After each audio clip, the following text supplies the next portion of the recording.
Bismillahirrahmanirrahim. Assalamu alaikum. My name is Fazli Elahi and my name is 249140001. Today I will present about disaster management, which includes strategies, principle, and prevention.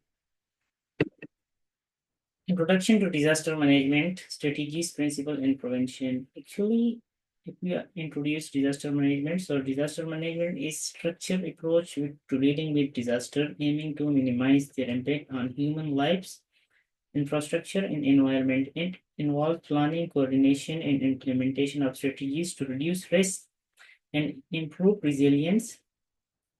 So in this presentation, we will talk about all these things.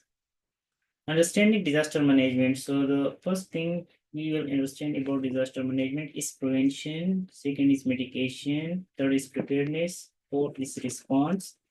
And five is recovery. So disaster management is not only about responding to crisis, but also about building resilience within the communities to withstand and recover from disaster effectively. It encompasses a comprehensive approach that addresses all phases of disaster management from prevention to recovery. Understanding disaster risk.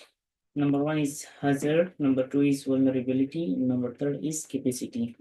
So disaster risk is determined by the interaction between hazard, vulnerability, and capacity. Formula for disaster risk is equal to hazard multiply vulnerability divided by capacity. A high hazard and vulnerability level combined with low capacity result in a high disaster risk. So actually, risk is directly proportional to disaster hazard and vulnerability and inversely proportional to capacity.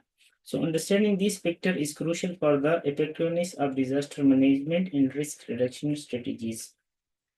The relation between risk, resilience, and capacity. So when high vulnerability and weak capacity leads to increased risk and potential for damage. Improved capacity and preparedness result in lower risk and better resilience. Enhanced risk, resilience, ability to adapt, withstand, and recover from disaster. The relation between risk, resilience, and capacity is crucial in disaster management. Platform city, we can see the platform city. So it shows if we do better planning for any city before flood is coming, so we can save many lives from casualties or affecting from flood, etc. So the picture shows all about this. So platform city can either suffer from annual disaster or reduce risk through better drainage, early warning system, and community education. The difference lies in preparedness and mitigation efforts, highlighting the importance of building in capacity and resilience in vulnerable communities. Disaster prevention.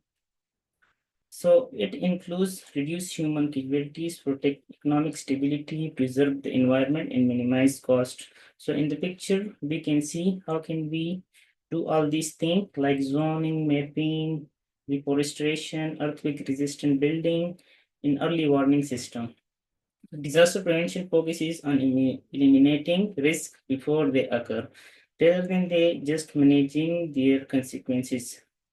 So it shows how can we reduce the risk in disaster prevention. Disaster mitigation reduce impact of hazard. Mitigation is two type. One is structural and second is non-structural. Structural mitigation include construction earthquake-resistant building, reinforced bridge, and development sea walls, etc. While non-structural includes community awareness, land use planning, insurance policies for disaster. So how can we reduce risk in disaster like disaster mitigation? So mitigation focuses on limiting the impact of inevitable hazard through proactive planning and interventions. It includes both structural and non-structural strategies that reduce long-term cost of disaster recovery, enhance safety, and strengthen disaster resilience at national and local level. Disaster preparedness. So how can we prepare ourselves for disaster? Like the planning for emergencies. So emergencies response, resource stockpiling, evacuation plan, and regular drills.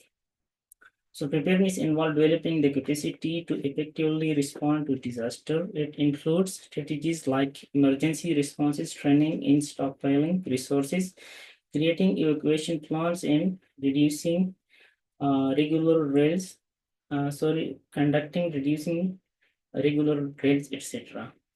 So it is the map. How can we use it?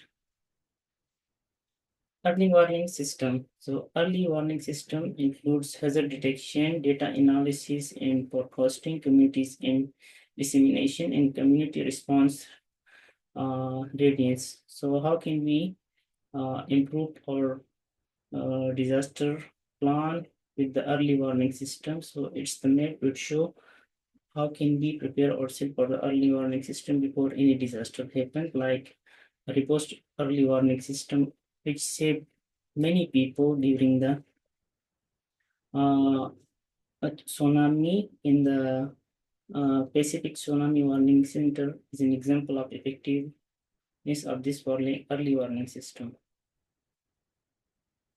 Then global and national disaster management organization. Internationally, it's like United Nations Office for Disaster Risk Reduction, International Federation, Red Cross, and World Meteorological Organization, while in Indonesia, BNBP, National Disaster Management, BPBD, Regional Disaster Management, non-government organization, NGOs, etc. So these all organizations work collaboratively and they are working for the reduction of disaster management. The pentahelix approach to the disaster management, which includes government, private sector, academia, communities, and media.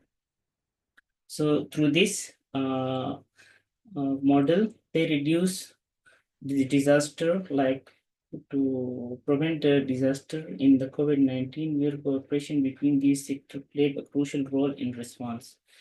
It's important for response in disaster management.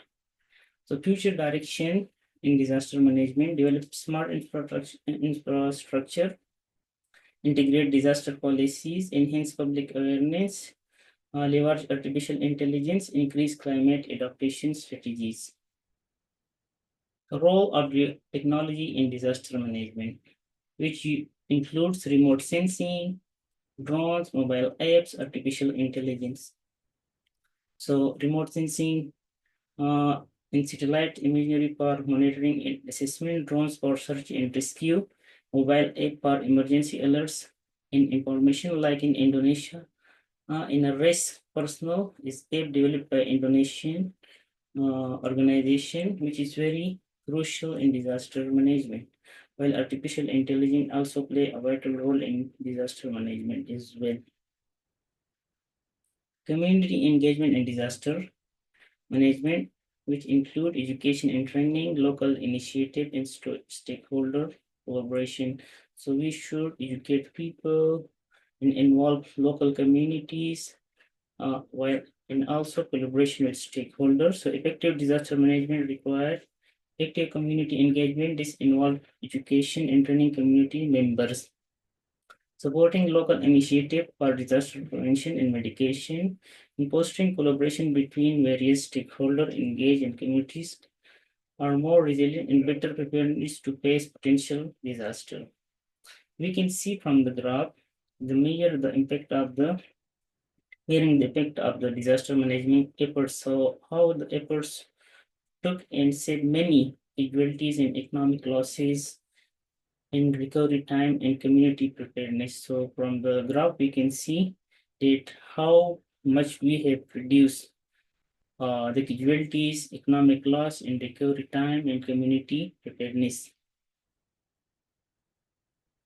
So in conclusion, for the disaster management is like building a safer, more resilient world. So it's proactive approach, collaborative efforts, technology integration, and community empowerment. So disasters are inevitable, but their impact can be minimized through proactive disaster management strategies.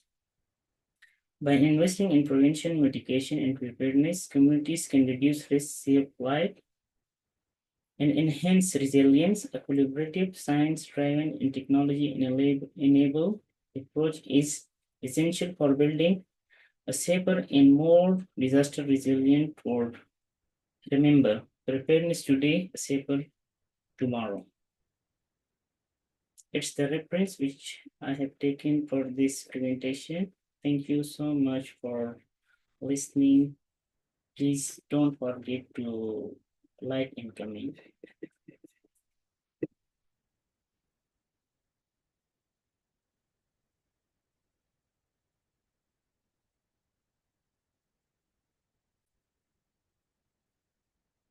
Of my presentation. Assalamualaikum warahmatullahi wabarakatuh. Thank you so much. Terima kasih banyak.